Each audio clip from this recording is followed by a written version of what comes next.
Good bye.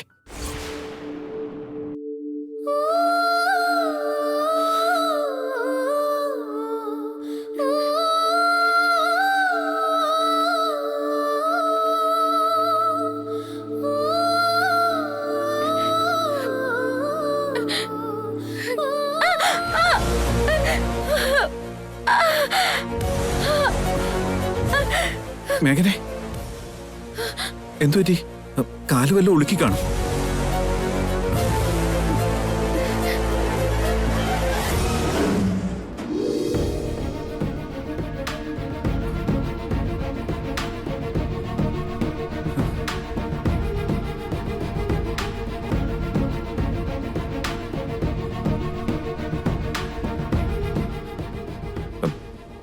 സഹജീവിയോട് കാണിക്കുന്ന സഹതാപ.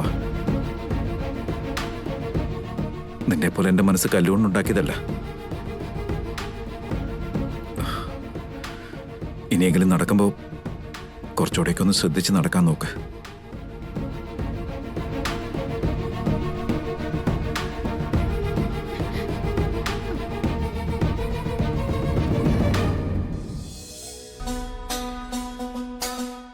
മോളെ മേഘനെ, മിഥുൻ എന്താ പറഞ്ഞത്? എല്ലാം ഓർത്തിപ്പോവാൻ വിഷമിക്കുന്നുണ്ടോ? നീ സഞ്ജയെ കല്യാണം കഴിക്കുന്നതിൽ അവൻ അസൂയുണ്ടല്ലേ? അവന്റെ മനസ്സിലെ സ്നേഹവും തുറന്നു പറഞ്ഞു മോളെ. എന്താ സംഭവിച്ചത്? ചേച്ചി എന്താ ഒന്നും മിണ്ടാതെ നിൽക്കുന്നത്? അവൻ നിന്നെ വിട്ട് എങ്ങോട്ടും പോവില്ല.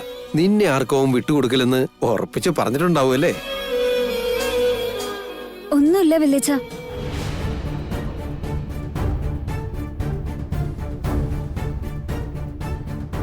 വല്യച്ഛൻ വിചാരിക്കുന്ന പോലെ ഒന്നും നടന്നിട്ടില്ല.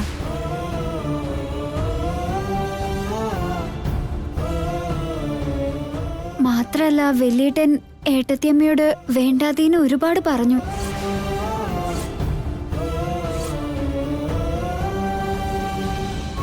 ഇനി ജീവിതത്തിൽ ഒരിക്കലും ഏട്ടത്തിയമ്മയുടെ മുഖം പോലും കാണണ്ടാന്ന് തുറന്നടിച്ചു പറയുകയും ചെയ്തു.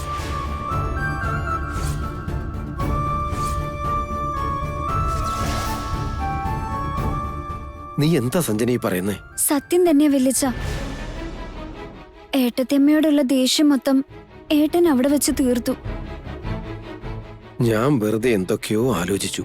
പക്ഷെ എല്ലാം വെറുതെ ആയല്ലോ. അങ്ങനെയൊന്നുമില്ല അച്ഛാ. അച്ഛൻ വിചാരിച്ചതൊക്കെ തന്നെയാണ് സത്യം.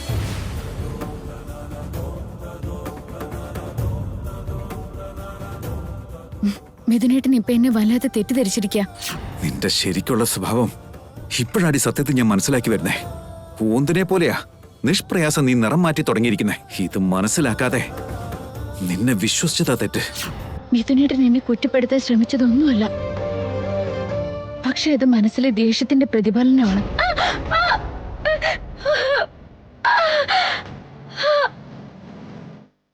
മേഘനെ, എന്തുപറ്റി? കാലുവല്ല ഒളുക്കി കാണും.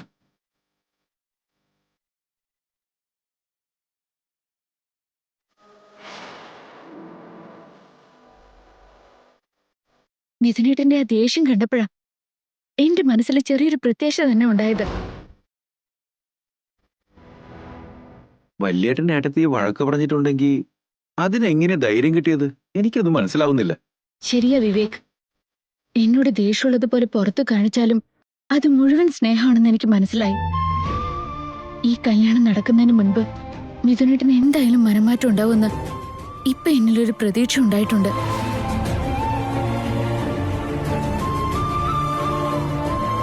എന്തായാലും നന്നായി മേഘനെ.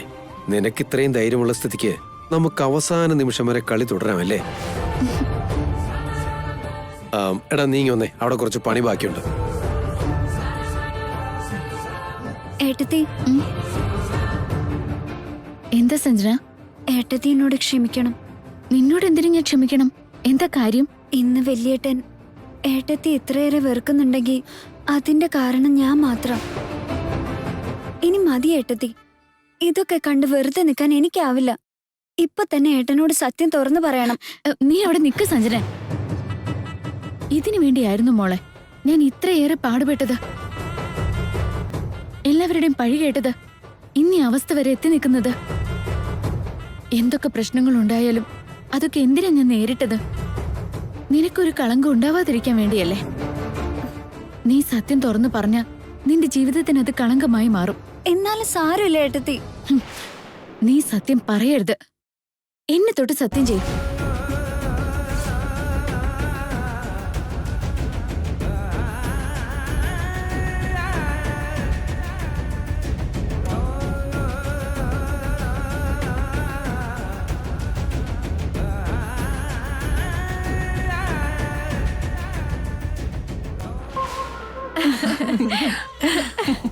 സമാധാനമായി. അടുത്തുകൂടിയ മഹാവിപത്ത് സൈഡിൽ കൂടെ ചുളിവിലങ്ങ് സ്ലിപ്പായി പോയ പോലെ തോന്നുക. അല്ലായിരുന്നെങ്കി ഇപ്പോ മേഘനയും മിഥുനും തമ്മിൽ അടുത്ത് വീണ്ടും ഒരു കല്യാണം കഴിച്ച് എന്റെ ജീവിതം നിലം പതിച്ച് ഞാൻ അങ്ങ് പാതാളത്തിലേക്ക് താന്നു പോയേനെ. അതെല്ലാം ഇപ്പൊ അങ്ങ് മാറി കിട്ടിയില്ല ആന്റി. വീണ്ടും മിഥുനും മേഘനയും തമ്മിൽ അടുത്താ എന്റെ ജീവിതം എന്താവെന്നോർത്ത് ഞാൻ ആകെ പേടിച്ചു പോയിരുന്നു. ഇനി ഇപ്പൊ അതൊന്നും ഓർത്ത് നമ്മൾ ആരും വിഷമിക്കേണ്ട യാതൊരു കാര്യമില്ലാതായിരിക്കും ആന്റി. നിന്റെ സത്യസന്ധതയാ നിന്നെ രക്ഷിച്ചിരിക്കുന്നത്. എന്തായാലും ഭാഗ്യം ചെയ്ത കുട്ടിയെന്നെയാ നീ. തൽക്കാലത്തേക്ക് പ്രശ്നങ്ങളെല്ലാം മാറിക്കിട്ടിയിരിക്കുന്നു. നീയും വേറെ ഒന്നും ചിന്തിക്കാതെ സമാധാനായിട്ടിരിക്കട്ടോ. അത് ശരിയാവില്ല. പ്രശ്നങ്ങൾ ഇനിയും ബാക്കി നിൽക്കുന്നുണ്ട്. അതെന്ത് പ്രശ്നം മഞ്ജരി ഇനിയും ബാക്കി നിൽക്കുന്നത്? ജയദേവൻ അങ്കിൾ ആള് കൊള്ളാലോ. മക്കളെല്ലാം കൂടെ കൂട്ടി ഒരു ഡ്രാമ കളിച്ച് നമ്മളെല്ലാം ഇത്രയും നേരം മുള്ളേ നിർത്തുകയല്ലായിരുന്നു അങ്ങേര്. ഒരു ഡമ്മി കല്യാണ ചെറുക്കനെ കൊണ്ടു നിർത്തി എന്തൊക്കെ ഒരുക്കങ്ങൾ ഇവിടെ നടത്തുന്നത്. ഇത്തരം നാടകങ്ങളൊക്കെ ഇനിയും ധാരാളം ഇവിടെ അരങ്ങേറും. അതുകൊണ്ട് ആ ഡമ്മി കല്യാണ ചെറുക്കനെ വിടരുത്. അവനെ നമ്മൾ ശരിക്കുള്ള കല്യാണ ചെറുക്കനാക്കണം.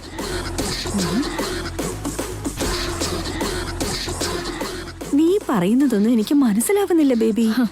അവരുടെ നാടകത്തിന്റെ തിരശ്ശീല നമ്മൾ അങ്ങ് പൊക്കും. ക്ലൈമാക്സിൽ ഒരിക്കലും ശുഭം എന്ന കാർഡുണ്ടാവരുത്. അവര് കള്ളനാട് കാണുന്നു കരുതുന്ന ഈ കല്യാണം നമ്മൾ ശരിക്കും അങ്ങ് നടത്തി കൊടുക്കും.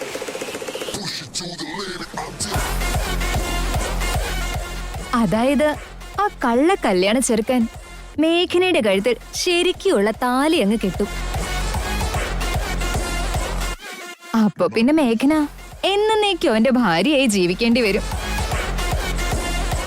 പിന്നീട് ആ മേഘനയ്ക്ക് മിഥുന്റെ ജീവിതത്തിലേക്ക് ഒന്ന് എത്തി നോക്കാൻ പോലുള്ള അവസരം ഉണ്ടാവില്ല. നിന്റെ ഐഡിയ അടിപൊളിയാണല്ലോ മഞ്ജരി.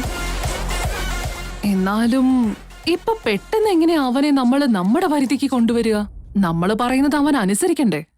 ഈ കല്യാണം ഉറപ്പിച്ചതും അവന്റെ ഹിസ്റ്ററിയും ബയോഗ്രാഫി എല്ലാം ഞാനിങ്ങ് എടുത്തിട്ടുണ്ട്. എല്ലാം അറിയാൻ കഴിഞ്ഞു. പക്ഷേ ഇതൊരു കള്ളക്കല്യാണാണെന്നുള്ള കാര്യം മാത്രം ഞാൻ അറിഞ്ഞിരുന്നില്ല. അതെന്തെങ്കിലുമൊക്കെ ആവട്ടെ, അവനെ നമ്മുടെ ഭാഗത്തേക്ക് വലിക്കാൻ പറ്റിയൊരു രഹസ്യം ഞാൻ കണ്ടെത്തിയിട്ടുണ്ട്. അത് നമുക്കിവിടെ പ്രയോഗിക്കാം. അവൻ ഞാൻ പറഞ്ഞെടുത്ത് വരും. മേഘനയുടെ കഴുത്തിൽ അവൻ താലി കെട്ടുകയും ചെയ്യും. എന്താ മഞ്ജരിയ രഹസ്യം?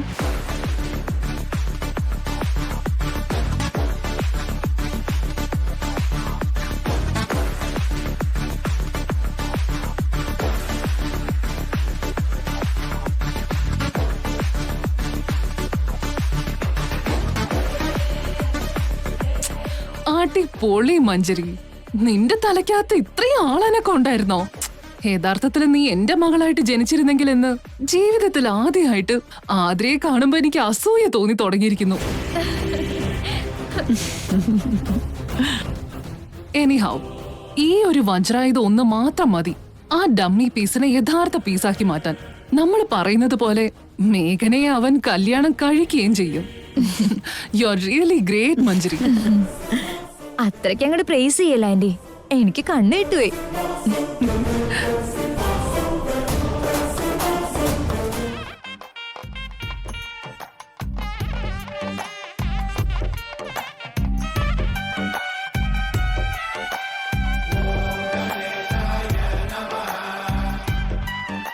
സത്യം എന്താണെന്ന് അറിയാമായിരുന്നിട്ടും ഒന്നും തുറന്നു പറയാൻ പറ്റാത്ത അവസ്ഥയാണല്ലോ ഈശ്വര.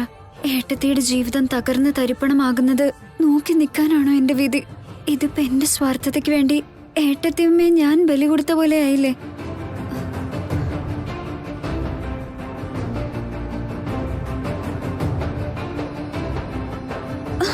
അയ്യോ മോളെ,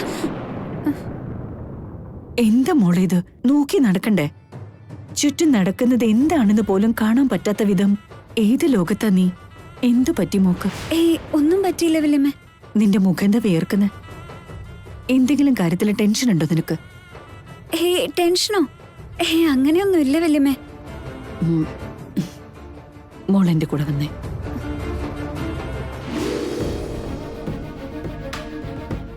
ഇനി മോള് പറ, എന്താ സംഭവം? മനസ്സിനെ അലട്ടുന്നത് എന്താ? ഏയ് ഒന്നുമില്ല വല്യമ്മേ. നുണ പറയണ്ട. നിന്റെ അമ്മയോട് പങ്കിടാൻ പറ്റാത്ത എന്തെങ്കിലും ഉണ്ടെങ്കിൽ എന്നോട് മോൾക്ക് തുറന്നു പറയാം. അതെന്ത് വലിയ പ്രശ്നമാണെങ്കിലും ഈ വല്യമ്മ അതിന് പരിഹാരം കണ്ടെത്തും. അങ്ങനെ പ്രശ്നമായിട്ടൊന്നുമില്ല വല്യമ്മേ. പക്ഷേ ഉത്തരം കിട്ടാത്ത വലിയൊരു ചോദ്യം ഇപ്പോ എന്റെ മനസ്സിനെ അലട്ടുന്നുണ്ട്. ഒന്ന് ചോദിച്ചോട്ടെ? ചോദിക്ക സഞ്ജനെ, എന്താ കാര്യം? ഒരാളുടെ മനസ്സിൽ ഒരു സത്യം മറിഞ്ഞിരിക്കുന്നുണ്ട്. ഉം. അത് പുറത്തറിഞ്ഞാൽ ഒരാളുടെ ജീവിതത്തിൽ നന്മയുണ്ടാവും. പക്ഷേ പുറത്താരെ അറിയിക്കരുതെന്നുള്ള ഒരു സത്യവാക്കുണ്ട്. ഇപ്പോ ആ വാക്കിന് വില കൽപ്പിച്ചുകൊണ്ട് സത്യം പുറത്തു പറയാതെ ഒളിപ്പിക്കുന്നതാണോ ശരി? അതോ ഇനി സത്യം തുറന്നു പറഞ്ഞ് ആ വ്യക്തിയെ രക്ഷിക്കുന്നതാണോ ശരി? ഒരാൾക്ക് അതുകൊണ്ട് നന്മയുണ്ടാകുമെങ്കിൽ നീ മറ്റൊന്നും ചിന്തിക്കേണ്ട കാര്യമില്ല. ചില നേരത്തെ നമ്മുടെ മൗനം മറ്റൊരാളുടെ തലയിലെഴുത്ത് പോലും തല കീഴാക്കുന്നതാവും. പക്ഷെ നമ്മൾ പറയുന്നൊരു സത്യം മതി ആ വ്യക്തിയുടെ ജീവിതം തന്നെ നല്ല രീതിയിൽ മാറ്റിമറിക്കാൻ. മൗനമായി മാറി നിൽക്കുന്നതിനേക്കാൾ ധൈര്യത്തോടെ സത്യം പറയുന്നതാണ് അവിടുത്തെ ശരി. അപ്പം മൗനം പാലിച്ചുകൊണ്ട് ഞാൻ ഇവിടെ തെറ്റ് ചെയ്യുന്നു എന്ന് തന്നെയല്ലേ അർത്ഥം? എന്ത്? മോളെന്ത് തെറ്റ് ചെയ്ത്? ഏത് കാര്യത്തെക്കുറിച്ച് നീ പറയുന്നത്? ഹേയ് വല്യമ്മേ, ഞാൻ വെറുതെ പറഞ്ഞു എന്നുള്ളൂ. വല്യമ്മ പറഞ്ഞത് 100 വട്ടം ശരിയാ. നല്ലത് നടക്കണമെന്ന് ആഗ്രഹിക്കുമ്പോ സ്വാർത്ഥതയോടെ നമ്മൾ ചിന്തിക്കരുത്. അതല്ലേ പറഞ്ഞു വന്നത്. ഉം.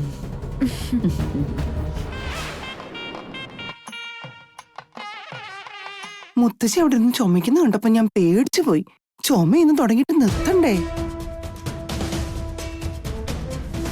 ഞാനിപ്പോ വരാം ഭാനു.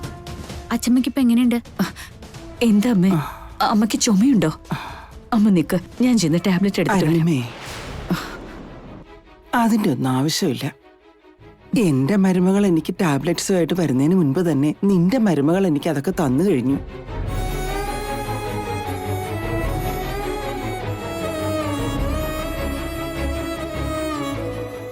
നീ കണ്ടോ മേഘനെ, എനിക്കൊരു അത്യാപത്ത് വന്നപ്പോ സമയത്ത് ഏത് ടാബ്ലറ്റാ തരേണ്ടതെന്ന് പോലും ഒരു അറിവ് ഇവർക്കാർക്കും ഇല്ലെന്നുള്ളതാ.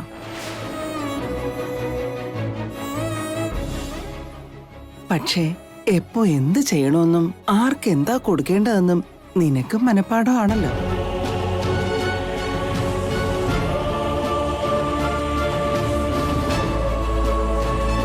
അച്ഛമ്മ ഈ ടാബ്ലറ്റ് കഴിച്ചേ.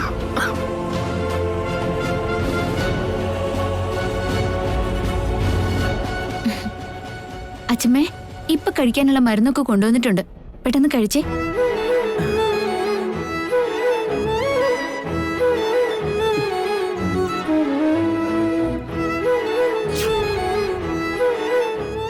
എന്താ അച്ഛമ്മയ്ക്ക് ഒരു ബുദ്ധിമുട്ട്?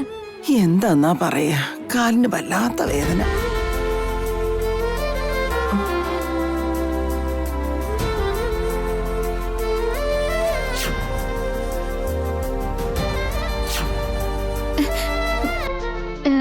കർപ്പൂരവും മഞ്ഞളും കൂടെ ചാലിച്ച് കാലി പുരട്ടിയ വേദന പമ്പ കിടക്കും.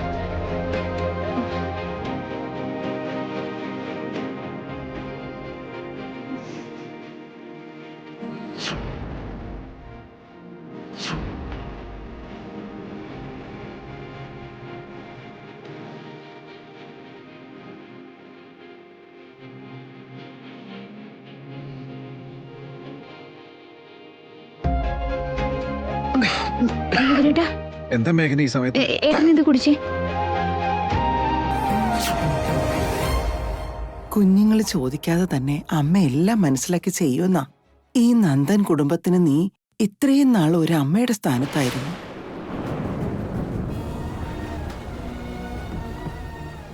ചോദിക്കാതെ തന്നെ എല്ലാം അറിഞ്ഞു ചെയ്തിരുന്നു. ചോദിച്ചാൽ തന്നെ ഒരു ക്ഷണം പോലും വൈകിയിരുന്നില്ല. ഞങ്ങളുടെയൊക്കെ ഓരോ ചലനം പോലും മനപ്പാടാ നിനക്ക്. എന്നിട്ട് ഇന്ന് നീ ഈ വീട് വിട്ടു പോകുമല്ലേ? നീ പോയാൽ ഈ നന്ദൻ കുടുംബത്തിൽ നിന്ന് ഒരമ്മ ഇറങ്ങി പോകുന്നതിന് തുല്യവാ മോളെ.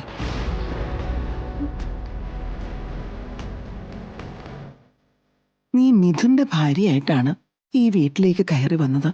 പക്ഷെ നീ ഞങ്ങളുടെ മനസ്സിലെല്ലാം ഒരു സ്ഥാനം നേടിയെടുത്തു. ബുദ്ധിപൂർവം ബന്ധങ്ങളിലെ കുരുക്ക് നീക്കി അവിടെ ഒരു ദീപം തെളിച്ചു. ഇന്ന് ആ വിളക്കണച്ചിട്ട് നീ ഇറങ്ങി പോകുമല്ലേ? നീ പോകുന്നതോടെ ഇവിടം ഇരുളായി മാറുമെന്ന് അറിയില്ലേ നിനക്ക്?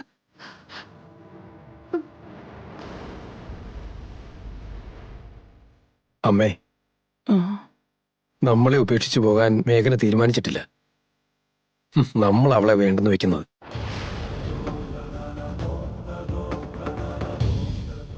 അവളുടെ വില നമ്മൾ മനസ്സിലാക്കിയില്ല. എന്നിട്ടിപ്പോ വിളക്കുമായി കടക്കുവാണോ മോളെ എന്ന് ചോദിച്ചാ അതിലെന്തർത്ഥാണുള്ളത്?